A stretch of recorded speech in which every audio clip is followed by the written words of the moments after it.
отношения на протяжении постсоветского периода претерпевали сложную эволюцию. Это и понятно, потому что на них влияние оказывало, и продолжает оказывать множество самых разных факторов, как внутреннего, так и внешнего свойства. Если мы вспомним немножко историю, то в 1990-е годы эти российско-азербайджанские отношения находились на достаточно низком уровне, что было связано в том числе с личными взаимоотношениями непростыми глав государств Бориса Ельцина и Гейдара Алиева, который с 1993 года стал президентом Азербайджана. С начала 2000-х годов эти отношения стали улучшаться, потому что не в последнюю очередь вследствие того, что постсоветское пространство и, в частности, Южный Кавказ стали снова входить в орбиту, стали снова становиться приоритетами внешней политики России. Однако в течение последних нескольких лет двусторонние отношения между Россией и Азербайджаном претерпевали, я бы сказал, разнонаправленную эволюцию, потому что, с одной стороны, очевидна общность интересов двух стран по многим вопросам.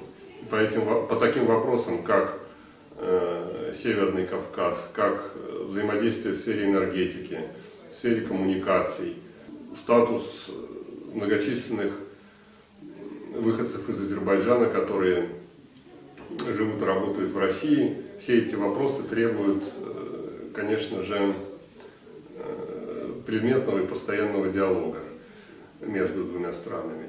Но с другой стороны, внешнеполитический вектор Азербайджана последних лет все больше характеризуется евроатлантической направленностью, что, конечно, не может не вызывать вопросов в Москве. И вот весь этот клубок взаимных интересов, обязательств, недопониманий, он, конечно, нуждается в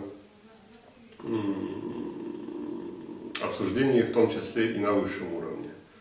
И вот информация, пока, правда, не подтверждена окончательная дата намеченного визита президента Российской Федерации в Баку, после длительного перерыва, замечу, это свидетельствует о том, может свидетельствовать о том, что некоторые проблемы в отношениях между двумя странами, они назрели и они требуют уже и обсуждения на высшем государственном уровне. Очевидно, что две страны пытаются найти общие точки соприкосновения и общие интересы. И в этой связи я могу вспомнить нашумевшую историю о поставках российского вооружения в Азербайджан, которая, кстати говоря, вызвала, и мы понимаем, почему вызвала нервную реакцию в Армении. И с другой стороны, это обсуждение новых энергетических проектов между двумя странами. Конечно, все крупные проекты сотрудничества между двумя странами нуждаются в согласовании и в одобрении на высшем государственном уровне. Такова уже система власти и в России, и в Азербайджане. Политика, скажем так, мелких территориальных уступок или уступок, которые считаются, так сказать, мелкими и которые, как, видимо, полагают некоторые в Москве, можно принести в жертву вот динамичным развивающимся российско-азербайджанским отношениям. Практика показывает, что это не так. И, скажем, те уступки, которые были сделаны Азербайджану, они ни в коей мере не повлияли на евроатлантический вектор внешней политики этой страны. Мне кажется, что и другие уступки, если они будут сделаны, они тоже будут иметь слабое влияние. Но, тем не менее, мы видим, что Азербайджан достаточно активно отстаивает свои интересы, в том числе и на Северном Кавказе, пользуясь в известной мере недоработками и, скажем так, неумением российской стороны на разных уровнях, не только на федеральном, но, скажем, на региональном, на уровне Дагестана. Мы можем понять, что это происходит, неумением отстаивать собственные национальные интересы. Факт разделенности дагестанских народов, большой группы дагестанских народов между Дагестаном и Азербайджаном, он будет продолжать оказывать серьезное влияние на двусторонние отношения. И, мне кажется, очень, скажем так, не очень продуктивная позиция игнорирования этого вопроса как на федеральном, так и на региональном уровне, на уровне Дагестана. Потому что это граждане России, связанные с тысячами родственных и иных нитей с территории соседнего государства. И это, в конце концов, тот ресурс, с помощью которых